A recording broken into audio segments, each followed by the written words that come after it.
죽음 뒤에 드러난 아버지의 마지막 비밀, 그리고 사생아 박은지의 등장. 당신이 박은지? 장남 도현은 아버지가 낯선 여자와 찍은 사진을 발견한다. 이건 아버지? 우린 평생 아버지와 살았는데 갑자기 나타나서 다 가져간다고? 사생아 은지는 아버지의 유언이 담긴 편지를 보고 눈물을 흘린다. 저도 원한 게 아니었어요. 아버님이 마지막에 저를 찾아오셨습니다. 과연 아버지의 유언은 무엇이었을까? 늦가을의 차가운 바람이 거대한 한옥의 기와를 스치고 지나갔다. 수백 년의 역사를 품은 이 고택은 한때 권세를 자랑하던 가문의 영광을 고스란히 간직하고 있었다. 대문 앞에 늘어선 검은 외제차들과 어두운 정장을 입은 사람들의 모습이 집안의 엄숙한 분위기를 더욱 무겁게 만들었다. 안방의 육중한 문이 열리자 한약 냄새와 함께 죽음의 그림자가 느껴졌다. 병상에는 한평생 재계를 호령했던 거물 박정원 회장이 누워 있었다. 72해의 세월이 그의 얼굴에 깊은 주름을 새겼지만 여전히 그의 눈빛에는 날카로움이 남아 있었다. 침대 주위에는 3명의 자녀가 둘러서 있었다. 큰아들 도현은 아버지와 닮은 각진 턱을 가진 40대 중반의 남자였다. 그의 손에는 비싼 손수건이 들려 있었지만 실제로 눈물을 닦는 일은 없었다. 가끔씩 눈가를 문지르는 신용만 할 뿐이었다. 둘째 딸 수지는 검은색 디자이너 드레스를 입고 있었다. 그녀의 완벽하게 화장된 얼굴에는 슬픔의 흔적보다는 계산적인 냉정함이 더 많이 보였다. 눈물이 흐르지 않도록 조심스럽게 눈가만 살짝 적시는 그녀의 모습은 마치 연극 무대 위의 배우 같았다. 막내 준호는 30 초반의 나이답지 않게 이미 지친 표정을 하고 있었다. 도박과 사업 실패로 빚더미에 앉은 그에게 아버지의 유산은 유일한 희망이었다. 그는 형과 누나보다 더 과장되게 흐느꼈지만 그 울음소리에는 진정성이 없었다. 박정원 회장은 힘겹게 눈을 떴다. 그의 시선이 자녀들을 차례로 훑었다. 그 눈빛에는 실망과 씁쓸함이 가득했다. 평생을 바쳐 일궈낸 재산과 명예, 그리고 자녀들. 하지만 임종의 순간에 그는 철저히 혼자였다. 아버지, 말씀하시려면 힘드실 텐데. 도현이 조심스럽게 다가섰다. 하지만 그의 눈은 아버지의 얼굴이 아닌 침대 옆 탁자 위에 놓인 서류철을 향하고 있었다. 유언장이 들어있을 것으로 예상되는 그 서류철. 박 회장이 입을 열었다. 목소리는 쉬어 있었지만 여전히 위험이 있었다. 너희들 모두 모였구나. 네, 아버지 저희가 다 왔어요. 수진이 아버지의 손을 잡으려 했지만 박 회장은 미세하게 손을 뺐다. 수진의 얼굴이 순간 굳어졌다가 다시 슬픈 표정을 지었다. 준호야, 요즘 사업은 어떠니? 막내에게 던진 질문에 준호가 당황했다. 그는 더듬거리며 대답했다. 아, 네, 아버지 잘 되고 있습니다. 거짓말. 박 회장의 한마디에 준호의 얼굴이 빨갛게 달아올랐다. 도현과 수지는 속으로 비웃었다. 막내의 실패는 그들에게 더 많은 유산을 의미했으니까. 창밖으로 해가 지고 있었다. 붉은 노을이 방 안을 물들였다. 박 회장은 그 노을을 바라보며 깊은 한숨을 쉬었다. 72년의 사흘. 무일푼에서 시작해 재벌이 되기까지 그는 수많은 것을 희생했다. 가족과의 시간도, 진정한 사랑도, 내가 평생 모은 재산, 박 회장이 다시 입을 열자 세 자녀의 눈이 일제히 빛났다. 그들은 숨을 죽이고 아버지의 다음 말을 기다렸다. 그 재산은 기침이 박 회장의 말을 끊었다. 피가 섞인 가래가 나왔다. 간호사가 급히 다가와 처리했지만 박 회장은 손을 들어 물리쳤다. 내 재산은 진심으로 날 지켜준 자에게만. 그 말을 끝으로 박 회장의 눈이 감겼다. 심전도 기계가 길게 울렸다. 의사가 달려왔지만 이미 늦었다. 세 자녀는 울음을 터뜨렸다. 하지만 그들의 머릿속에는 이미 계산기가 돌아가고 있었다. 진심으로 날 지켜준 자라는 모호한 유언. 그것은 분명 자신을 가리키는 말일 거라고 각자 확신했다. 도현은 생각했다. 장남인 나야말로 아버지를 가장 오래 모셨지. 회사 일도 도왔고. 수지는 계산했다. 아버지가 아플 때마다 병원에 모신 건 나였어. 그 희생을 아버지도 알고 계실 거야. 준호는 기대했다.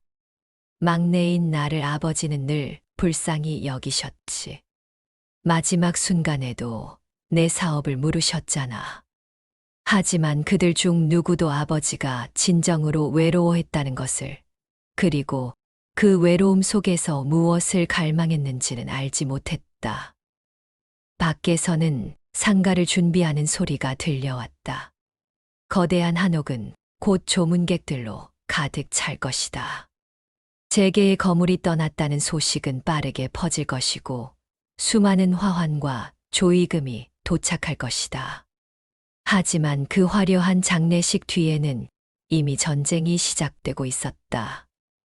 세 자녀는 서로를 경계하며 눈빛을 주고받았다. 아버지의 시신이 식기도 전에 그들의 마음 속에서는 유산을 차지하기 위한 계략이 꿈틀거리기 시작했다. 3일장이 끝났다. 수천 명의 조문객이 다녀갔고 언론은 연일 박정원 회장의 일대기를 보도했다.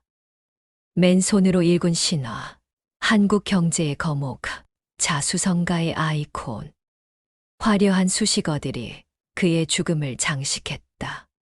하지만 장례식이 끝나자마자 가족들 사이의 가면이 벗겨지기 시작했다. 고택의 대청마루에 모인 세 남매의 얼굴에는 더 이상 슬픔의 흔적이 없었다. 오직 탐욕과 경계심만이 가득했다. 도현이 먼저 입을 열었다. 그는 장남다운 권위를 내세우며 목소리를 높였다. 이제 아버지도 떠나셨으니 가문의 일은 내가 주도해야 한다. 장남으로서 당연한 책임이지. 수진이 비웃었다. 그녀는 날카로운 눈빛으로 형을 쏘아 보았다. 장남, 21세기에 무슨 조선시대 타령이야. 오빠가 회사에서 한 일이 뭐가 있다고. 아버지, 그늘에서 놀기만 했으면서. 뭐라고? 내가 15년 동안 부사장으로 일한 걸 놀았다고? 부사장, 그냥 이름만 걸어놓은 자리잖아. 실무는 전무들이 다 했고. 준호가 끼어들었다. 그의 목소리에는 절박함이 묻어났다. 형이든 누나든 유산은 공평하게 나눠야지. 법적으로도 그게 맞잖아. 도현이 준호를 노려보았다. 공평. 내가 그동안 아버지한테 받아먹은 돈이 얼마인데 사업한다고 받은 돈만 수십억이잖아. 다 날려먹고서 이제 와서 공평 타령이야? 준호의 얼굴이 불그락푸르락했다. 그는 주먹을 불끈 쥐었다가 다시 폈다. 그건 투자였어. 아버지도 동의하셨고. 동해? 아버지가 불쌍해서 어쩔 수 없이 준 거지. 세 남매의 말다툼은 점점 격해졌다. 목소리가 높아지고 서로를 향한 원망과 비난이 쏟아졌다. 그들이 다투는 동안 대청마루 구석에서 누군가가 조용히 지켜보고 있었다. 50년 동안 이 집안을 지켜온 집사 김노인이었다. 그의 주름진 얼굴에는 깊은 실망이 어려 있었다. 주인이 떠난 지 불과 며칠, 그 자녀들이 보이는 추악한 모습에 그는 고개를 저었다. 도대체 유 원장은 어디 있는 거야? 수진이 짜증스럽게 물었다. 그들이 이렇게 다투는 이유도 결국 유 원장을 찾지 못했기 때문이었다. 변호사가 온다고 했잖아. 내일 오후에. 도현이 대답했다. 그는 이미 몇 번이나 아버지의 서재를 뒤졌지만 유 원장을 찾지 못했다. 변호사라 설마 아버지가 우리한테 불리한 유언을 남기신 건 아니겠지. 준호의 말에 잠시 정적이 흘렀다. 세 남매는 서로를 의심스럽게 바라보았다. 혹시 다른 형제가 아버지를 설득해서 자신에게 유리한 유언을 남기게 한 건 아닐까. 그날 밤 세 남매는 각자의 방에서 잠을 이루지 못했다. 도현은 서재에서 회사 서류들을 뒤적였다. 그는 이미 머릿속으로 회사를 어떻게 운영할지 계획을 세우고 있었다. 아버지가 그토록 아끼던 그룹을 이제는 자신이 이끌 차례였다. 물론 동생들에게는 적당한 돈을 주고 경영권에서 손을 떼게 할 생각이었다. 수지는 자신의 방에서 변호사에게 전화를 걸었다. 유산 상속에 관한 법률 자문을 구하기 위해서였다. 그녀는 이미 아버지의 부동산 목록을 파악하고 있었다. 강남의 빌딩들, 제주도의 리조트, 해외 부동산까지. 그 가치를 계산하니 어마어마한 금액이었다. 준호는 침대에 누워 천장을 바라보았다. 그의 머릿속은 빚 독촉 전화와 유산으로 가득했다. 만약 유산을 받는다면 먼저 빚을 갚고 새로운 사업을 시작할 것이다. 이번에는 실패하지 않을 자신이 있었다. 아니, 실패할 수 없었다. 다음 날 아침 세 남매는 다시 대청마루에 모였다. 그들의 얼굴에는 한밤의 불면이 그대로 드러나 있었다. 서로 눈치를 보며 어색한 침묵이 이어졌다. 커피나 마실까? 수진이 먼저 제안했다. 그녀의 목소리에는 가식적인 친절함이 묻어났다. 그래, 좋지. 도현이 동의했다. 준호도 고개를 끄덕였다. 하지만 커피를 마시는 동안에도 그들의 눈빛은 서로를 경계했다. 마치 전쟁 전의 고요함 같았다. 각자 상대방의 약점을 파악하고 필요하다면 그것을 무기로 사용할 준비를 하고 있었다. 오후 2시 정각 현관문이 열리며 한 노신사가 들어왔다. 검은 양복에 은발을 단정하게 빗어 넘긴 그는 박정원 회장의 개인 변호사 최상훈이었다. 30년 동안 박 회장의 법률 자문을 맡아온 그의 표정은 언제나처럼 무표정했다. 안녕하십니까. 고인의 명복을 빕니다. 최 변호사의 인사에 세 남매가 어색하게 답했다. 그들의 시선은 변호사가 들고 온 검은 서류 가방에 고정되어 있었다. 그 안에 자신들의 운명을 결정할 유언장이 들어있을 것이다. 대청마루의 큰 탁자에 둘러앉자 최 변호사가 서류 가방을 열었다. 붉은 밀랍으로 봉인된 큰 봉투가 나왔다. 박정원 회장의 인장이 선명하게 찍혀 있었다.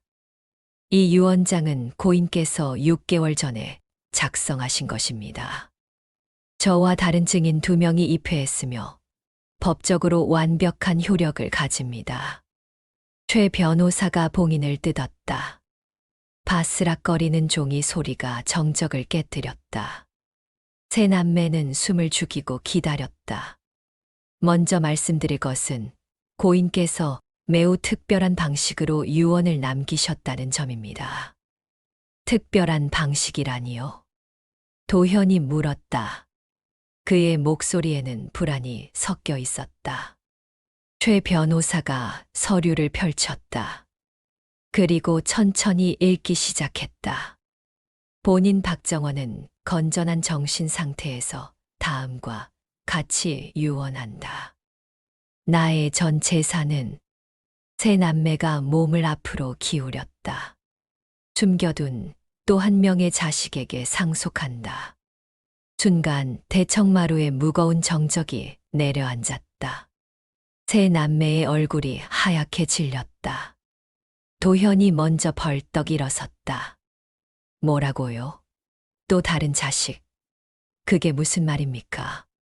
수진도 믿을 수 없다는 표정으로 변호사를 쏘아보았다. 아버지가 바람을 피웠단 말이에요. 숨겨둔 자식이 있다고. 준호는 말을 잃고 앉아 있었다. 그의 머릿속은 완전히 하얗게 비어버렸다. 최 변호사는 담담하게 말을 이어갔다. 그 자녀의 이름은 박은지입니다. 올해 28살이며 현재 서울에 거주하고 있습니다. 박은지, 들어본 적 없는 이름인데. 도현이 동생들을 바라보았다. 수진과 준호도 고개를 저었다. 도대체 그 여자가 누구죠? 정말 아버지의 딸이 맞습니까? 수진의 목소리가 날카로워졌다. 최 변호사가 또 다른 서류를 꺼냈다. 친자 확인서와 출생 증명서였다. 법적으로 확인된 고인의 친딸입니다.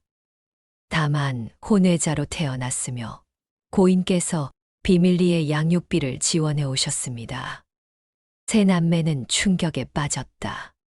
평생 완벽한 가장이었던 아버지에게 숨겨진 자식이 있다니, 그것도 모든 재산을 그 아이에게 물려준다니. 이건 말도 안 돼. 우리가 평생 아버지를 모셨는데 갑자기 나타난 사생아에게 모든 걸 준다고? 도현이 주먹으로 탁자를 내리쳤다.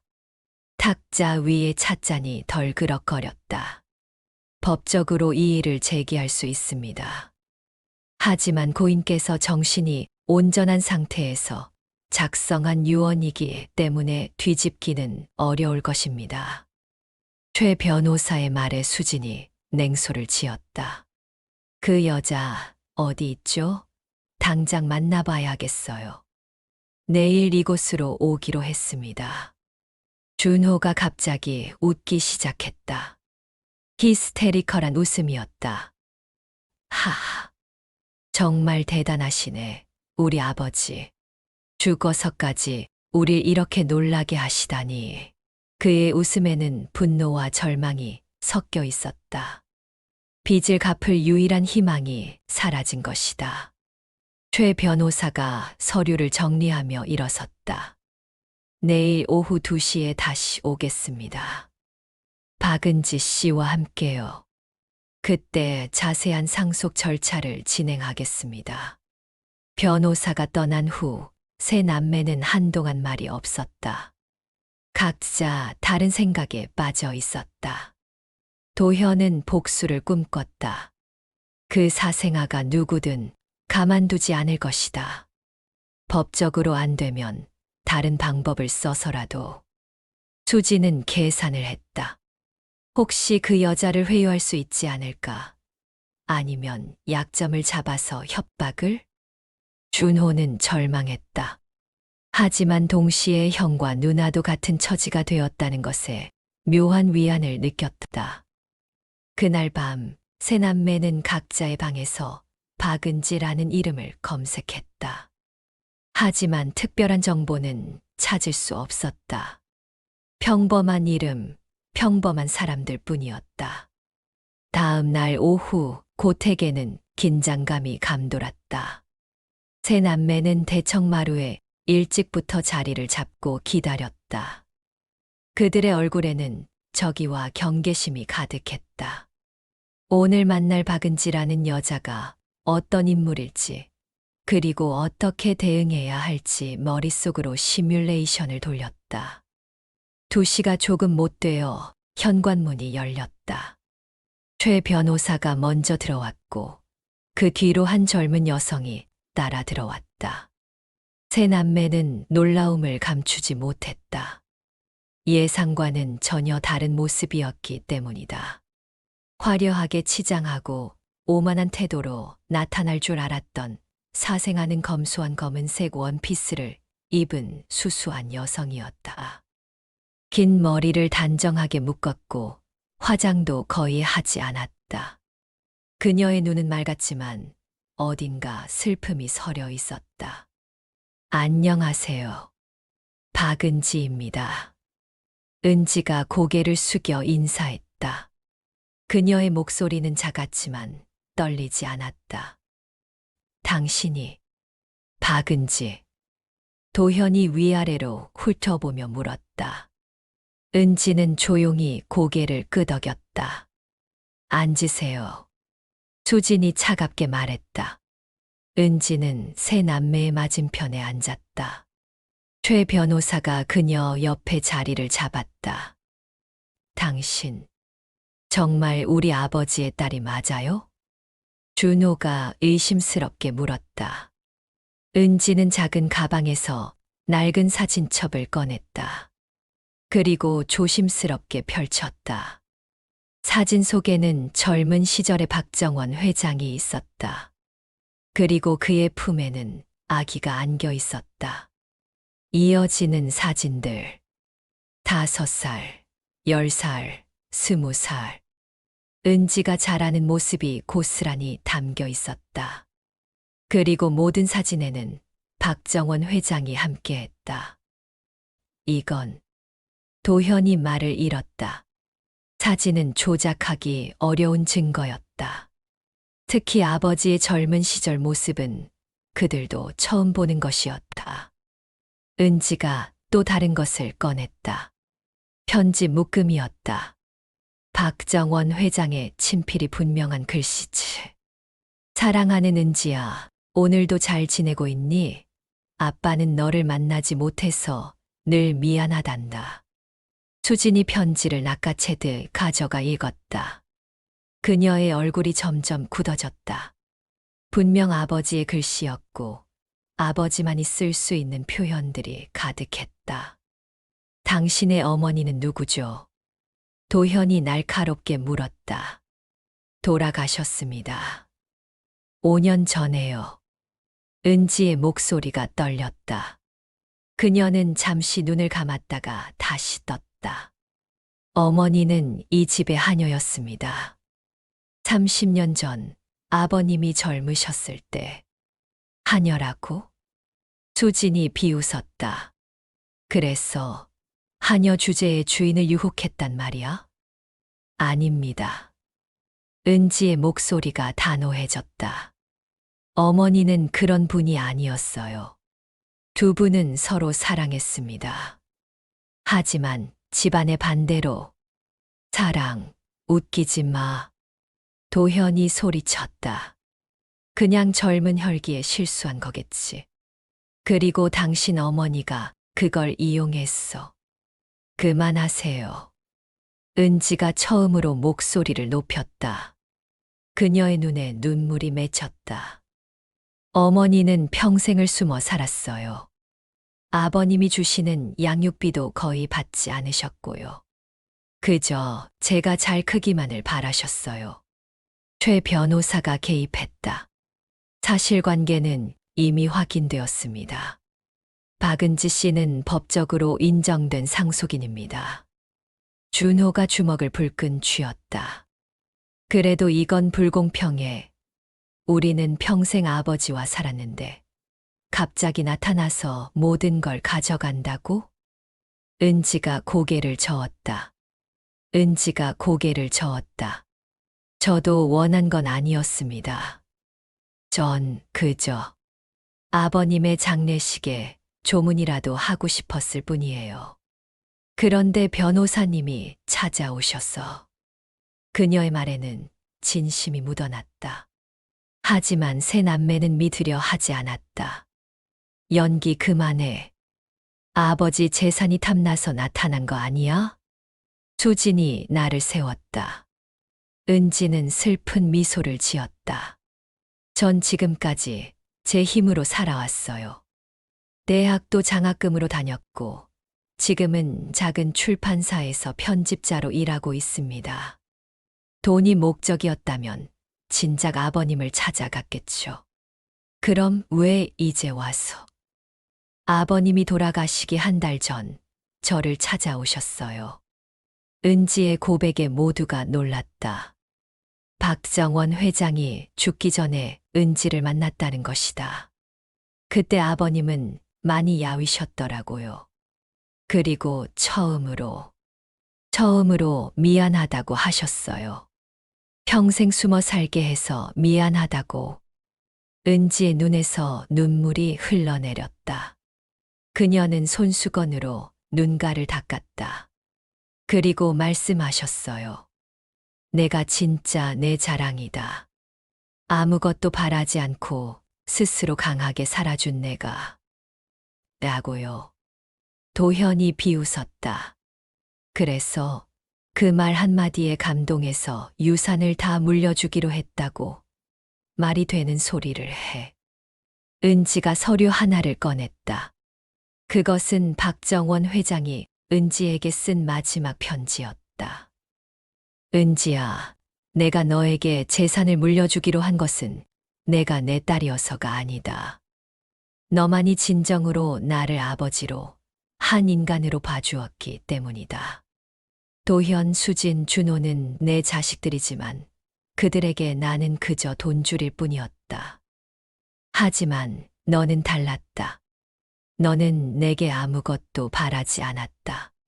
그래서 더 미안하고 그래서 더 사랑스러웠다.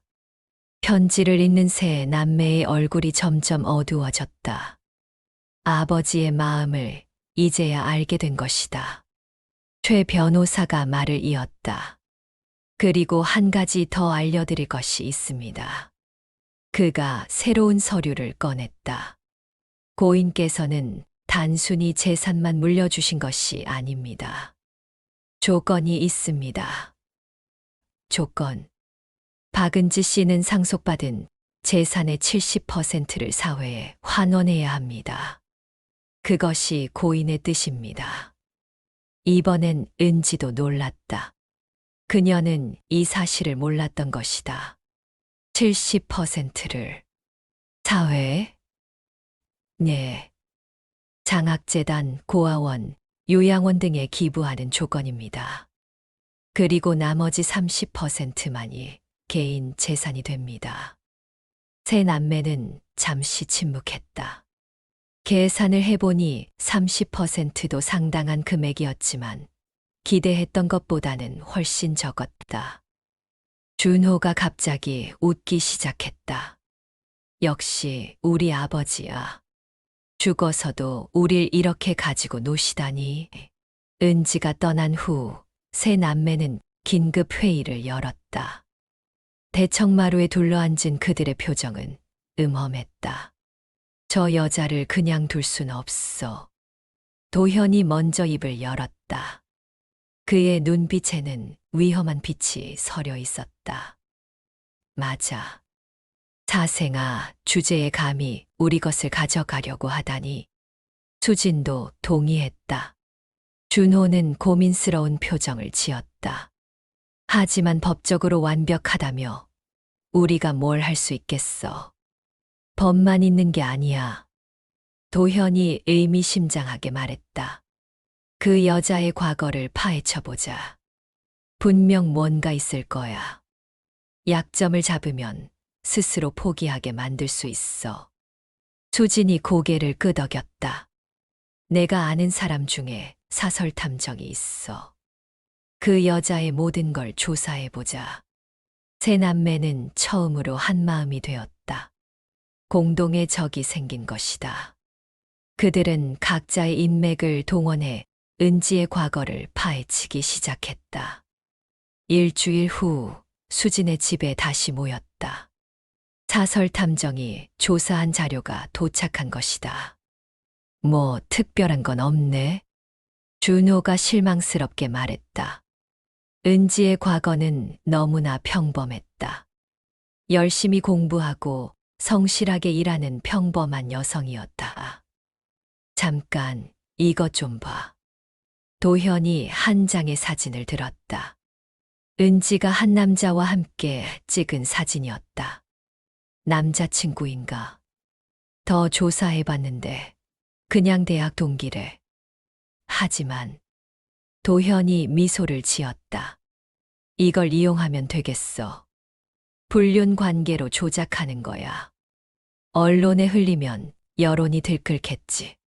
수진이 반대했다. 너무 위험해. 나중에 거짓으로 밝혀지면 우리만 손해야. 그럼 다른 방법을 쓰자. 준호가 제안했다. 직접 만나서 협상하는 거야. 돈을 좀 주고 포기하게 하든지. 세 남매는 결국 은지를 다시 만나기로 했다. 이번엔 회유와 협박을 동시에 구사하기로. 며칠 후 은지를 고급 레스토랑으로 불러냈다. 은지는 경계하는 눈빛으로 나타났다. 왜 부르셨어요? 앉아요. 얘기 좀 해요. 수진이 친절한 척했지만 은지는 쉽게 경계를 풀지 않았다. 도현이 단도직입적으로 말했다. 우리가 유산의 50%를 줄게. 대신 나머지는 포기해. 은지가 고개를 저었다. 이건 제 의지가 아니에요. 아버님의 유언이잖아요. 유언이고 뭐고 우리가 진짜 자식이야. 준호가 소리쳤다. 레스토랑의 다른 손님들이 쳐다보았다. 은지는 침착하게 말했다. 죄송하지만 전 아버님의 뜻을 따를 거예요. 어차피 70%는 사회에 환원되는 거잖아요. 그 30%도 내 것이 되면 안 돼. 수진이 날카롭게 말했다. 우리가 가만히 있을 것 같아. 내 과거를 다 조사했어. 내 어머니가 어떤 사람이었는지도. 은지의 얼굴이 굳어졌다. 어머니를 건드리지 마세요. 왜? 진실이 밝혀지는 게 두려워. 도현이 비웃었다. 그는 서류 봉투를 꺼내 은지 앞에 던졌다. 내 어머니 과거에 바에서 일했다며. 그런 여자가 우리 아버지를 유혹한 거 아니야? 은지의 눈에 분노가 타올랐다. 하지만 그녀는 참았다. 어머니는 생활비를 벌기 위해 잠시 일했을 뿐이에요. 그리고 그때는 이미 저를 임신한 후였고요. 그래도 창피한 건 마찬가지잖아. 세 남매는 계속해서 은지와 그녀의 어머니를 모욕했다. 하지만 은지는 꿋꿋이 버텼다. 전 포기하지 않을 거예요. 아버님이 제게 주신 건 단순한 돈이 아니에요. 인정이에요. 평생 숨어 살았던 제 존재를 인정해 주신 거예요. 은지가 일어섰다. 더 할 말씀 없으시면 저는 가보겠습니다. 그녀가 떠난 후 세 남매의 얼굴은 더욱 어두워졌다. 저 여자 만만치 않네. 준호가 중얼거렸다. 더 강한 수를 써야겠어. 도현의 눈빛이 위험하게 빛났다. 이틀 후 최 변호사가 세 남매를 긴급히 소집했다. 그의 표정이 심상치 않았다. 중요한 사실을 추가로 알려드려야 할 것 같습니다. 또 뭐가 있다는 거예요? 도현이 짜증스럽게 물었다. 최 변호사가 새로운 서류를 꺼냈다.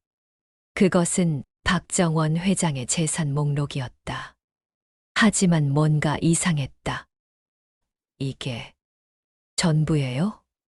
수진이 놀라서 물었다. 목록에 있는 재산이 예상보다 훨씬 적었다. 사실 고인께서는 이미 5년 전부터 재산의 상당 부분을 처분하기 시작하셨습니다. 처분, 어디에? 사회 환원입니다. 재단을 통해 조용히 기부하셨죠. 현재 남은 재산의 70%는 이미 사회 환원이 확정된 상태고 실제로 상속 가능한 것은 전체 재산의 30% 정도입니다. 세 남매는 충격에 빠졌다. 그들이 기대했던 수천억의 재산 중 실제로 받을 수 있는 것은 몇백억에 불과했다. 그럼 은지가 받는 것도? 네. 그 30%를 은지 씨가 받는 것입니다. 하지만 그것마저도 조건이 있습니다. 또 조건이요. 준호가 절망스럽게 물었다. 은지 씨가 받는 재산도 10년 동안 사회 사업에 사용해야 합니다. 개인적으로 쓸 수 있는 건 극히 일부분이죠. 도현이 주먹으로 탁자를 쳤다. 이게 말이 됩니까? 아버지가 미친 거 아니에요. 고인께서는 매우 정상적인 판단력을 가지고 계셨습니다. 오히려 이런 결정을 하신 이유를 설명한 영상도 남기셨습니다. 최 변호사가 노트북을 꺼내 영상을 재생했다. 화면에 박정원 회장이 나타났다. 많이 수척해졌지만 눈빛은 또렷했다. 도현, 수진, 준호야. 이 영상을 보고 있다면 너희는 매우 화가 나 있겠지. 하지만 이것이 내 진심이다. 나는 빈손으로 시작해서 불을 쌓았다. 그 과정에서 많은 것을 잃었지. 가족과의 시간, 진정한 관계, 그리고 너희들의 마음. 화면 속 박 회장이 잠시 말을 멈췄다가 이어갔다. 너희는 내 자식이지만 나를 아버지가 아닌 돈줄로만 봤다. 내가 아플 때도 외로울 때도 너희가 궁금했던 건 오직 유산뿐이었다. 그래서 결심했다. 진정으로 나를 이해하고 아껴준 사람에게 내 마지막 선물을 주기로. 영상이 계속됐다. 은지는 내게 아무것도 바라지 않았다. 오히려 나를 원망할 수도 있었는데 그러지 않았다. 그 아이만이 진정으로 나를 아버지로 봐주었다. 그래서 은지에게 기회를 주려 한다. 하지만 그것도 짐이 되지 않도록 대부분 사회에 환원하는 조건을 달았다. 마지막으로 박 회장이 카메라를 똑바로 바라보며 말했다. 도현, 수진, 준호야. 너희도 이제 진정한 가치가 무엇인지 생각해 보길 바란다. 돈이 전부가 아니다. 내가 너무 늦게 깨달은 이 진리를 너희는 좀 더 일찍 알았으면 좋겠다. 영상이 끝났다.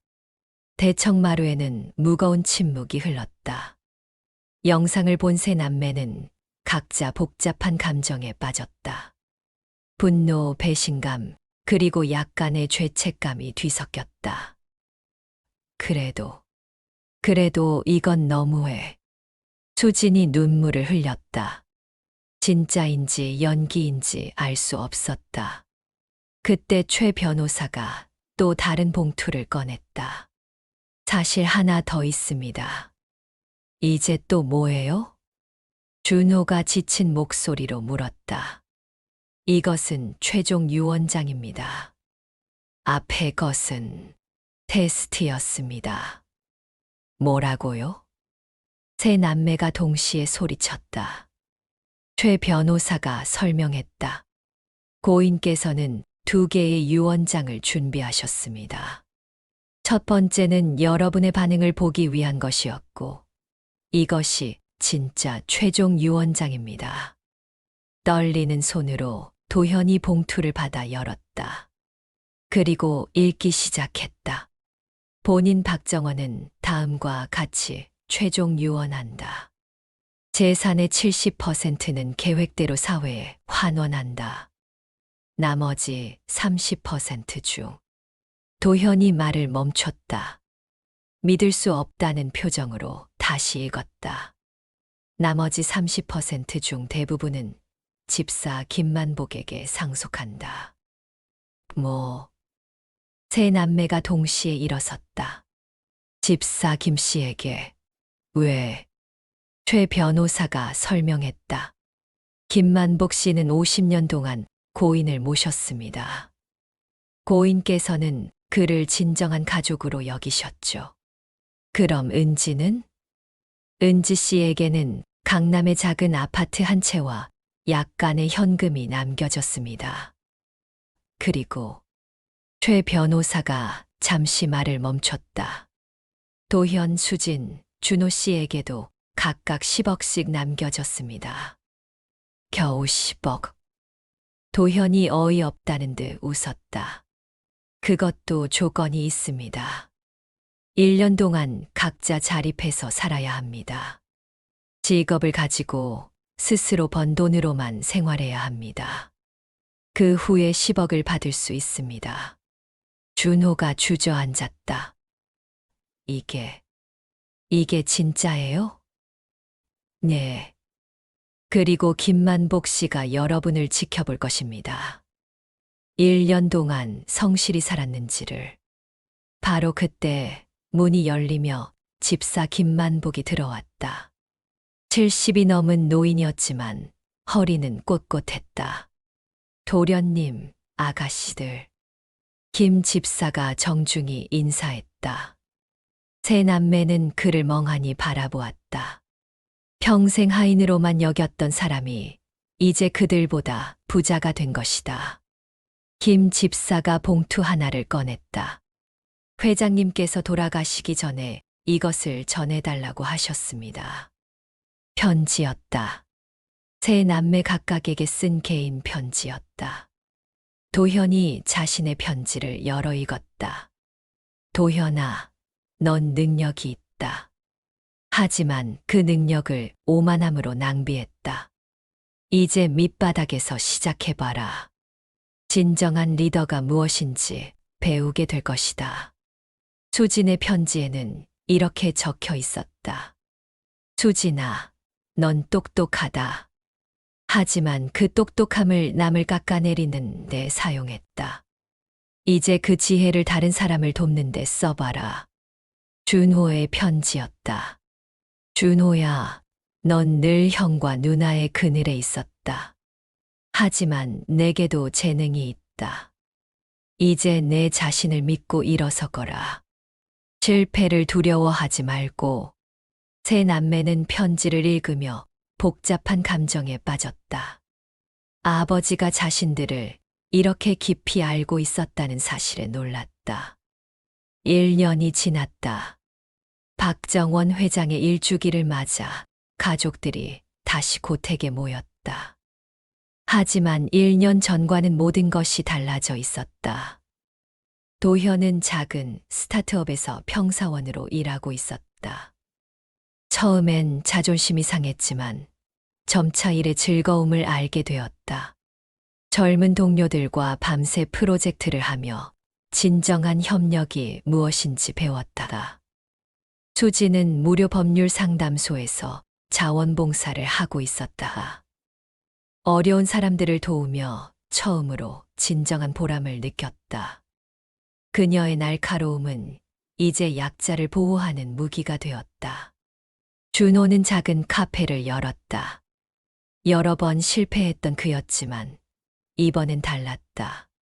작은 것부터 차근차근 정직하게 운영했다. 손님들이 하나둘 늘어나며 자신감도 회복되었다. 은지도 왔다. 그녀는 여전히 출판사에서 일하고 있었다. 아버지가 남긴 작은 유산으로 어려운 작가들을 돕는 기금을 만들었다. 그리고 김만복 집사가 있었다.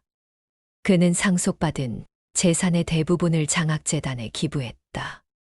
자신에게 필요한 것은 작은 집과 소박한 생활비뿐이라며. 모두 모이니 좋네요. 김 집사가 따뜻하게 말했다. 이제야 진짜 가족 같아요. 도현이 쑥스럽게 웃었다. 김 집사님, 아니 김 어르신. 그동안 저희가 정말 무례했어요. 괜찮습니다. 도련님도 이제 많이 변하셨잖아요. 수진이 은지에게 다가갔다. 은지 씨, 그동안 미안했어요. 우리가 너무 못되게 굴었죠. 은지가 미소 지었다. 저도 이해해요. 갑작스러웠잖아요. 준호가 커피를 들고 왔다. 제가 만든 커피예요. 이제 제법 맛있다고들 해요. 모두가 커피를 마시며 담소를 나눴다. 1년 전에 날카로웠던 분위기는 온데간데 없었다. 해가 질 무렵 그들은 박정원 회장의 영정 앞에 섰다다. 도현이 말했다. 아버지, 이제야 알 것 같아요. 아버지가 우리에게 진짜 주고 싶었던 게 뭔지. 수진이 이어받았다. 돈이 아니라 삶의 의미였군요. 준호도 한마디 했다. 실패해도 다시 일어서는 용기요. 은지가 조용히 말했다. 그리고 서로를 이해하고 받아들이는 마음이요. 김 집사가 박 회장의 영정을 바라보며 혼잣말처럼 중얼거렸다. 회장님 보고 계신가요? 이제야 아이들이 어른이 되었습니다. 그날 밤 그들은 처음으로 진짜 가족이 되어 함께 식사를 했다. 웃고 떠들며 서로의 일상을 나눴다. 며칠 후 최 변호사가 마지막 서류를 가지고 왔다. 1년이 지났습니다. 이제 약속된 10억씩을 받으실 수 있습니다. 하지만 세 남매의 반응은 예상외였다. 그 돈 꼭 받아야 하나요? 도현이 물었다. 제 몫은 회사 동료들과 함께 스타트업을 만드는데 투자하고 싶어요. 수진이 말했다. 저는 무료 법률 상담소를 확장하는 데 쓰겠어요. 준호가 웃으며 말했다. 저는 청년 창업가들을 돕는데 쓰고 싶어요. 저처럼 실패했던 사람들에게 다시 기회를 주는 거죠. 최 변호사가 놀란 표정으로 그들을 바라보았다. 그리고는 미소를 지었다. 사실 이것도 회장님이 예상하신 것 같습니다. 그가 마지막 편지를 꺼냈다. 내 사랑하는 자녀들아, 만약 너희가 이 편지를 읽고 있다면 진정으로 성장했다는 뜻이겠지. 돈의 진정한 가치는 그것을 어떻게 쓰느냐에 있다. 너희가 그것을 깨달았다니 이제 정말 안심이 된다. 사랑한다. 편지를 읽은 그들은 모두 눈시울이 붉어졌다.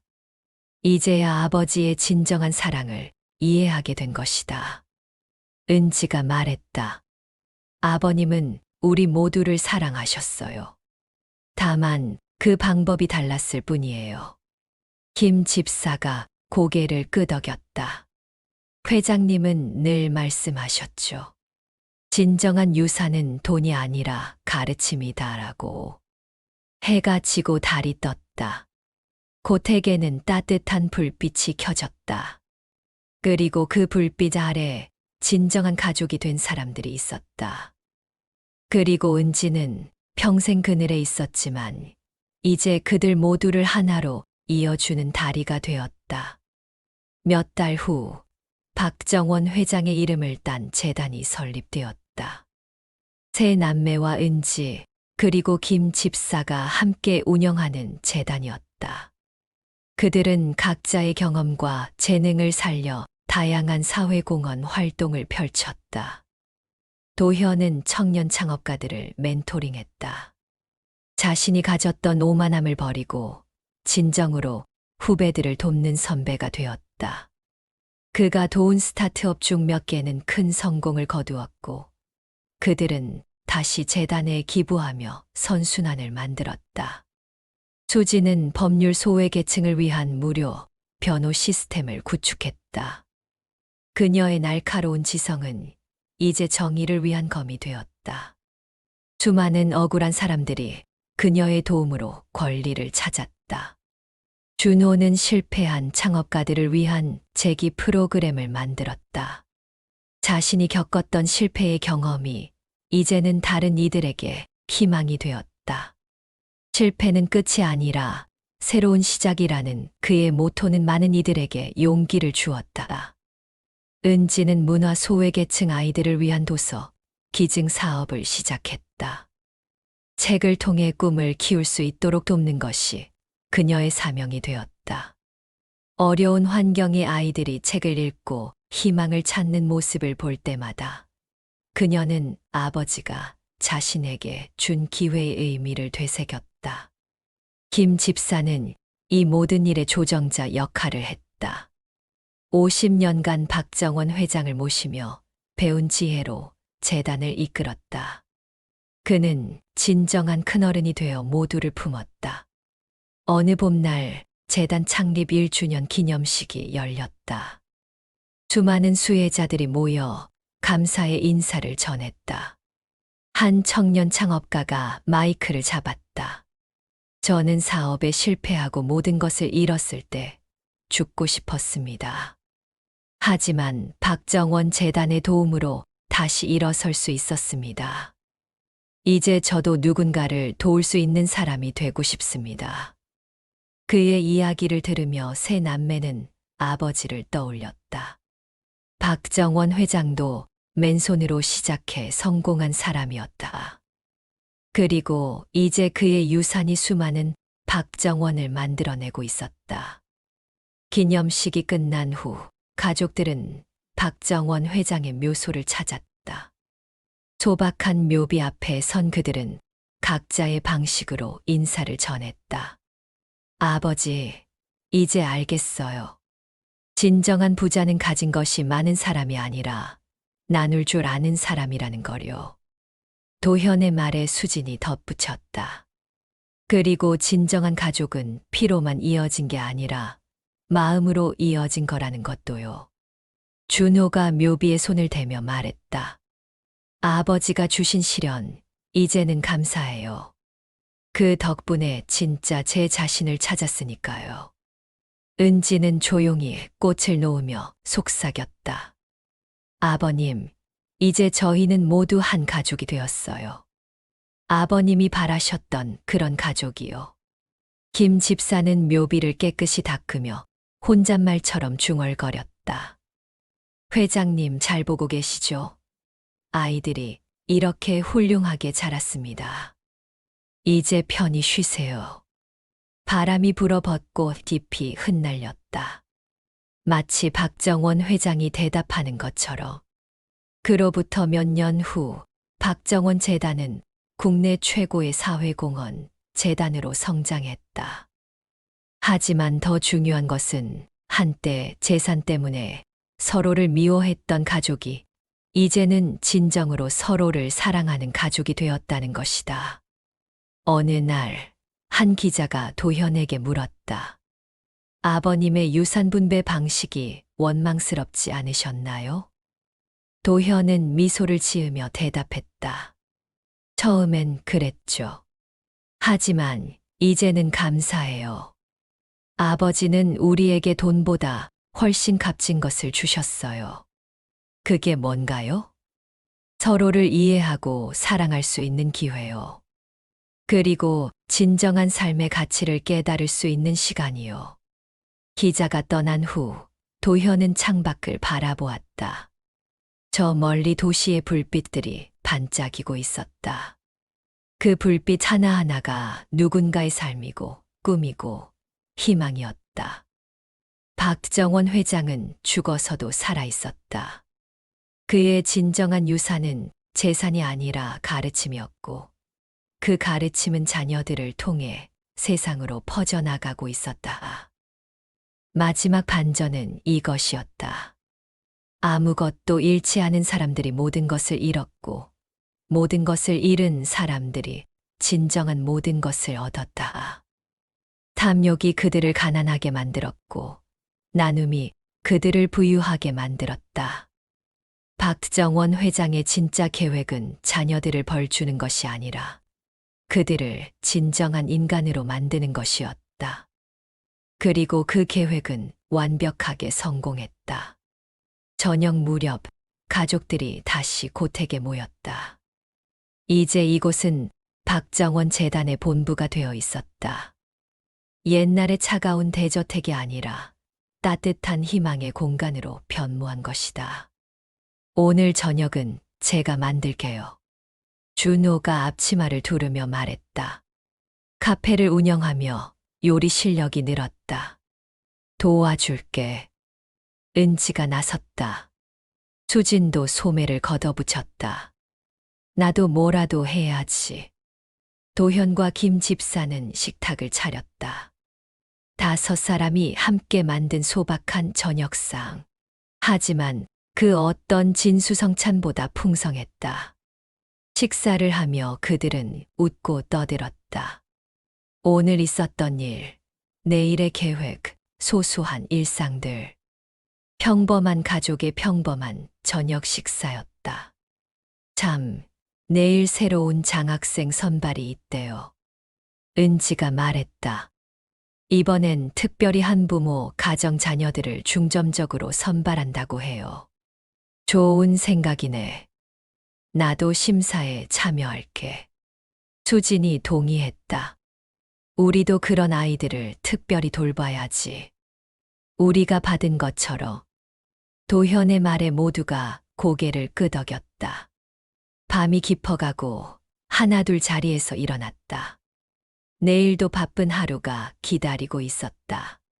하지만 이제 그들에게 일은 의무가 아니라 기쁨이었다. 집으로 돌아가는 길, 은지는 하늘을 올려다보았다. 별이 총총한 밤하늘. 어딘가에서 아버지가 지켜보고 있을 것 같았다.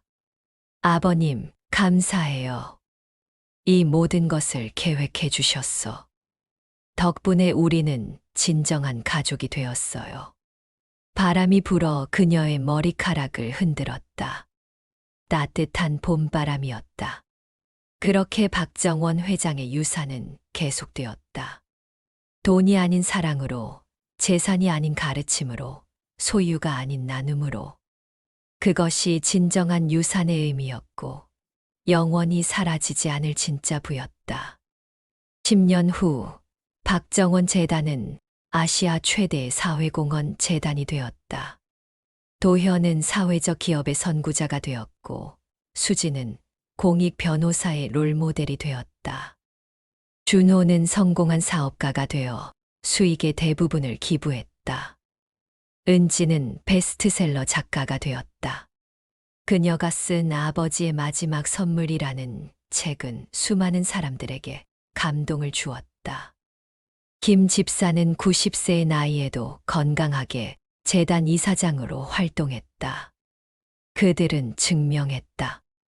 진정한 부자는 가진 것이 많은 사람이 아니라 줄 수 있는 것이 많은 사람이라는 것을. 그리고 박정원 회장의 묘비에는 이런 문구가 새겨졌다. 여기 진정한 아버지가 잠들다. 그는 자녀들에게 돈이 아닌 삶을 유산으로 남겼다.